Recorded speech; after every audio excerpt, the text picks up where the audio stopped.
మాత్రమే మీకు జిల్లా పరిషత్ అకౌంట్లోకి వస్తాయి. జిల్లా పరిషత్కు మండల పరిషత్కు కొన్ని వేరే నిధులు కూడా వస్తాయి.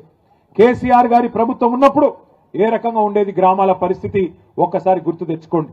బ్రహ్మాండంగా రూపాయి ఢిల్లీ నుంచి ఫైనాన్స్ కమిషన్ డబ్బులు విడుదలైతే రాష్ట్రంలో పల్లె ప్రగతి పేరిట కేసీఆర్ గారు ప్రోగ్రాం పెట్టి ఆ రూపాయికి ఇంకొక రూపాయి తోడేసి జీతం ఇచ్చినట్టే మొదటి వారంలోనే మీకు గ్రామ పంచాయతీ ఖాతాల్లో డబ్బులు డిపాజిట్ అయ్యేది.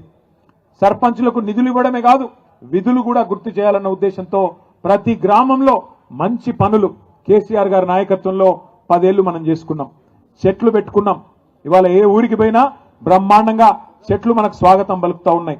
270 కోట్ల మొక్కలు కేసీఆర్ గారి నాయకత్వంలో తెలంగాణకు హరితహారం అనే పేరిట రాష్ట్రం మొత్తంలో పెట్టుకున్నాం. దేశంలో ఎక్కడ లేదు. ప్రతి గ్రామానికి ఒక నర్సరీ, ప్రతి గ్రామంలో ఒక నర్సరీ, ప్రతి గ్రామంలో చెత్తను సేకరించడానికి ఒక ట్రాక్టర్, ఆ మొక్కలకు నీళ్లు పోయడానికి మనం హరితహారంలో పెట్టిన మొక్కలకు నీళ్లు పోయడానికి ఒక ట్యాంకర్, అట్లాగే ఆ చెత్తను పారేయడానికి ఒక డంపింగ్ యార్డ్. మనుషులు చనిపోతే భారతదేశంలో ఎక్కడా లేదు. ప్రతి గ్రామంలో ఒక వైకుంఠ ధామం, అట్లాగే పిల్లలు ఆడుకోవడానికి క్రీడా ప్రాంగణం, పెద్ద మనుషులు తిరగడానికి ఒక పార్కు, పల్లె ప్రకృతి వనం. భారతదేశంలో ఎక్కడా ఒక గ్రామంలో ఇన్ని సౌలతులు లేవు.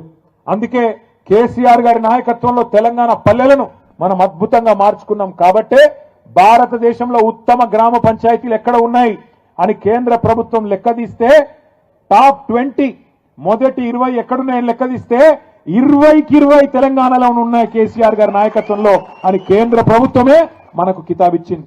3% కంటే తక్కువ జనాభా భారతదేశంలో తెలంగాణది.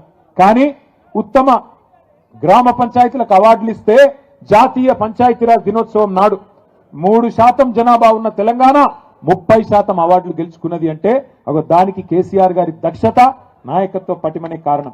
ఇవాళ సర్పంచులను నేను కోరుతా ఉన్నా, కేసీఆర్ గారు ముఖ్యమంత్రిగా లేకపోవచ్చు, కానీ వారు చూపిన బాట మీ కళ్ళ ముంగట్నే ఉన్నది.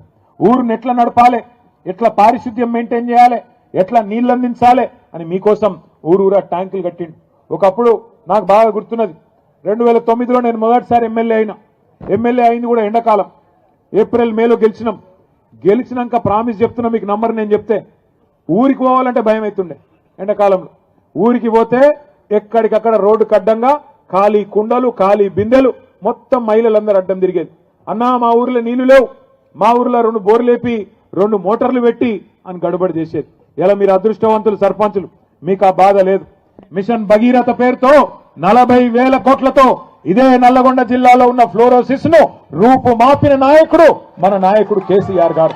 ఇంటింటికి నల్లా పెట్టి కృష్ణా నీళ్ళని తీసుకొచ్చి మా ఆడబిడ్డలకు ఇవాళ గోస లేకుండా చేసిన నాయకుడు కేసీఆర్ గారు. అందుకే అంటున్నా నేను, మీకు గతంలో ఉండే సర్పంచులకు ఉండే బాధ గోస మీకు లేదు. లేకపోతే ఎండాకాలం వచ్చింది అంటే సర్పంచుల బాధ అంతా ఏ బాయి కిరాయికి తీసుకోవాలి, ఏ వ్యవసాయ బాయిని తీసుకొని వాటి కిరాయి ఎట్లా ఇవ్వాలి, ఎట్లా మోటార్లు పెట్టాలి, ఎట్లా నీళ్ళు అందించాలి, ఇదే బాట ఉంటుండే. ఇక పట్టణాల్లో అయితే వాటర్ ట్యాంకర్లు తప్ప ఇంకో దిక్కు లేకుండే. ఇలా బాధ పోయింది. అట్లే కరెంటు కష్టం ఉండే, ఆ కరెంటు కష్టం కూడా పోయింది. ట్రాన్స్ఫారంలు కాలుడు, మోటార్లు వేలుడు, వీళ్ళు ఒళ్ళెంత పోయింది. మళ్ళా కాంగ్రెస్ అనే దరిద్రం వచ్చినాక మళ్ళీ శురువైంది నాకు తెలుసు. ఇదంతా ఎందుకు చెప్తున్నా మీకంటే, కేసీఆర్ గారు మీకు చూపెట్టిన బాట మీకు కళ్ళ ముంగట్టుంది. ఊరు ఎట్లా పరిశుభ్రంగా ఉండాలి, చెట్లు ఎట్లా పెంచాలి, ఊరిలో కార్యక్రమాలు ఎట్లా చేయాలి, ఇవన్నీ కూడా మీ అందరికి అవగాహన ఉంది.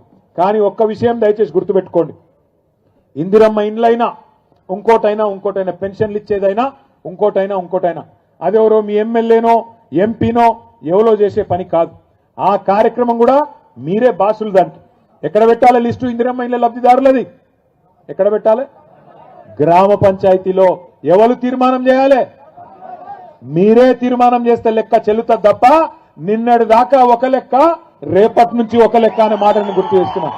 నిన్నటి దాకా మీరు లేరు, వాళ్ళు ఆడింది ఆట, పాడింది పాట. ఇప్పుడు మీరు వచ్చిండ్రు 1-2 రాలే మీరు. ఇగో మీ జిల్లాలో ఎంతమంది వచ్చిర్రంటే కొద్దిగా అనుమాన పక్షులు ఎక్కువ ఉన్నారు కాంగ్రెస్ వాళ్ళు కాబట్టి చదువుతున్నాం. నల్లగొండలో 23 మంది సర్పంచులు నల్లగొండ నియోజకవర్గంలో, ఎందుకంటే ఇక్కడ సర్పంచుల సంఖ్యనే తక్కువ. మిర్యాలగూడలో 40, నాగార్జున సాగర్ లో 39, దేవరకొండలో 70, నకిరేకల్లో 27. దేవరకొండలు జోష్ మీద రా. మరి తాండాలను గ్రామ పంచాయతీలు చేసిందే కేసీఆర్ గారు. ఇవాళ మీ తాండాలో మీ రాజ్యం వచ్చిందంటే మా నాయకులు, మా రవీంద్ర నాయక్ అన్న గాని, మా నాయకులందరూ ఇలా ఏ ఊరికి ఆ ఊరు సర్పంచులు అవుతున్నారంటేనే దానికి కారణం ఎవరు?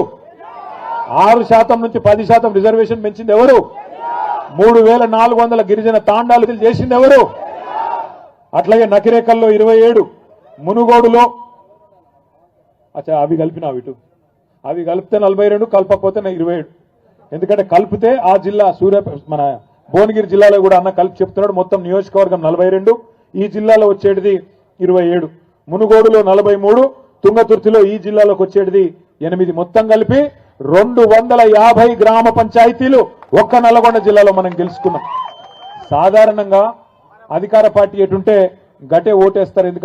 ఎందుకు పంచాయతీ అనుకుంటారు ప్రజలు కూడా. ఎందుకంటే మళ్ళా 3 ఏళ్లు కేసీఆర్ గారు మళ్ళీ ఆ ఎలక్షన్లో చూసుకుందాం అనుకుంటారు. కానీ ఈ ప్రభుత్వం మీద ఎంత కోపం ఉందంటే, ఈ ప్రభుత్వం మీద ఎప్పుడు ఎలక్షన్ వస్తుందా, ఎప్పుడు కర్రు కాల్చి వాత పెడదామా అన్నంత కోపంగా ఉన్నారు.